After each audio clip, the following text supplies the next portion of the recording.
Dear student, आप सभी का अपने यूट्यूब चैनल आशीष सर सीतापुर में हार्दिक स्वागत है। हम फिजिक्स क्लास 12th का 5 चैप्टर लेकर चल रहे हैं, जिसमें हम आ गए हैं मीटर सेतु नामक टॉपिक पर। ये वेरी मोस्ट इम्पॉर्टेंट है परीक्षा की दृष्टि से। Meter bridge. तो मीटर सेतु व्हीटस्टोन से सिद्धांत पर ही आधारित एक उपकरण है जिसकी सहायता से अज्ञात प्रतिरोध का मापन किया जाता है। उसमें भी अज्ञात प्रतिरोध का मापन किया जाता है और इसमें भी। इसमें उसमें फ़र्क क्या है तो देखेंगे यहाँ पे एक डायग्राम से इसमें देखेंगे कि यहाँ 1 मीटर लंबा तार लिया जाता है। 1 मीटर अर्थात 100 सेंटीमीटर कह सकते हो इसको। देखो हमने 100 सेंटीमीटर लिखा है। और ये जो है यहाँ पे ये जो है ये लोहे की पत्तियाँ लगी हुई हैं और इनके बीच ई और एक्स के बीच में एक रेजिस्टेंस बॉक्स लगा है, यानी ज्ञात प्रतिरोध है। और जेड और एफ के बीच में यहाँ पे जो है यहाँ पे एक यस जो है ये एक अज्ञात प्रतिरोध लगा हुआ है। और यहाँ एक गैल्वेनोमीटर लगाया गया है धारा मापी, और यहाँ पे एक जय की कुंजी लगाई गई है और इसे इस तार पे खिसकाया जा रहा है। तो जहाँ पर हम इसे खिसकाते रहना है इधर इधर। जहाँ पे गैल्वेनोमीटर में विक्षेप यानी धारा मापी का पाठ्यांक शून्य आ जाए, वहीं पे हम इस जय की कुंजी को रोक देंगे और वहीं पर से जितना तार होगा इधर का उसको P मान लेंगे और जितना इधर का होगा उसको Q मान लिया जाएगा। इधर की लंबाई स्मॉल l मान ली जाएगी, तो पूरी 100 सेंटीमीटर थी, इधर की l हो गई तो इधर की कितनी हो जाएगी 100 माइनस l सेंटीमीटर। और यहाँ से देखो ये बैटरी लगी, ये कुंजी लगी, ये प्लस की ओर से जब धारा इस तार में बह रही होती है, सर्किट पूरा होता है, तभी हम जो है इस गैल्वेनोमीटर को इस पे टच कराते हैं जय की कुंजी को। और जहाँ पे प्रतिरोध यानी धारा मापी का पाठ्यांक शून्य होता है, वहीं पे हमारा सेत संतुलन अवस्था में कहा जाता है और तब हम अज्ञात प्रतिरोध S को ज्ञात कर लेते हैं। रचना देखते हैं इसमें क्या किया गया है। मीटर सेतु में 1 मीटर लंबा तार होता है, जैसा कि भी हमने बताया। मीटर सेतु में 1 मीटर लंबा तार होता है जो यूरेका, मैग्नीन या कांस्टेंटन मिश्र धातुओं का बना होता है।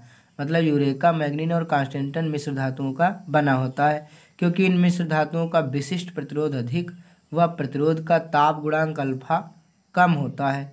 इसीलिए कार्य विधि देखते हैं क्या है इसकी। सर्वप्रथम कुंजी को बंद करके परिपथ में धारा I प्रवाहित की जाती है।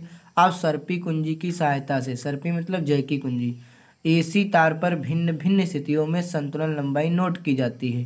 मतलब AC तार पे यहाँ पे बार बार जो है इसको घुमा करके संतुलन लंबाई नोट करते हैं और इसके बाद में यहाँ पर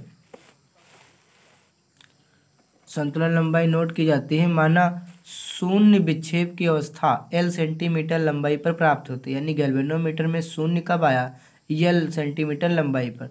तो इस अवस्था में उस बिंदु को बिंदु B अंकित किया जाता है। इस अवस्था में उस बिंदु को बिंदु B अंकित कर दिया जाता है। अब तार दो भागों AB व AC में विभाजित मान लिया जाता है। यानी यहाँ देखेंगे, यहाँ पर जैसे यहाँ पे गैल्वेनोमीटर में 0 आया तो यहाँ पॉइंट B मान लिया। अब तार AB और ABC दो टुकड़ों में बट गया, इधर को P मान लिया प्रतिरोध, इधर Q और इधर लंबाई L और इधर 100 माइनस L सेंटीमीटर।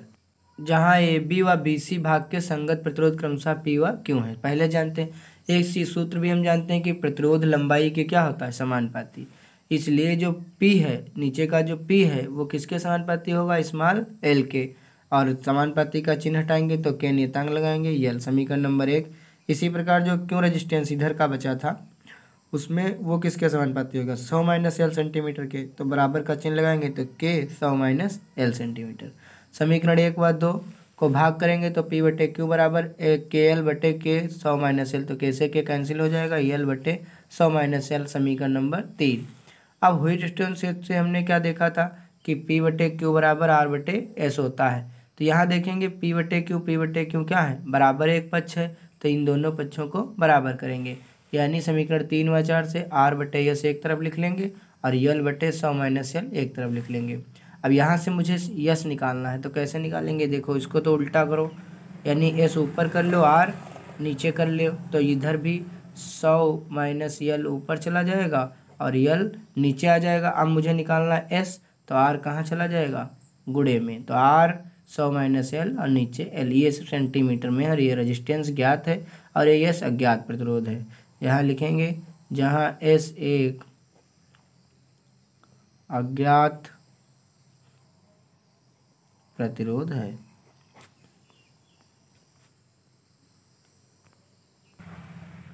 आइए जानते हैं विभव मापी पोटेंशियोमीटर, ये भी इम्पोर्टेंट है। वह उपकरण जिसकी सहायता से अज्ञात सेल के विद्युत वाहक बल का मापन किया जाता है। यानी वह उपकरण जिसकी सहायता से अज्ञात सेल, कोई अज्ञात सेल हो, उसके विद्युत मतलब अज्ञात का मतलब उस पर लिखा ना हो कि मतलब ये 2 वोल्ट का सेल है कि 3 वोल्ट का है, तब भी उसके विद्युत वाहक बल का मापन किया जाता है, विभव मापी कहलाता है। विभव मापी को आदर्श वोल्टमीटर का दर्जा दिया जाता है। विभव मापी को माना जाता है कि ये सबसे अच्छा वोल्टमीटर है, यानी विभव का अच्छा मापन करता है।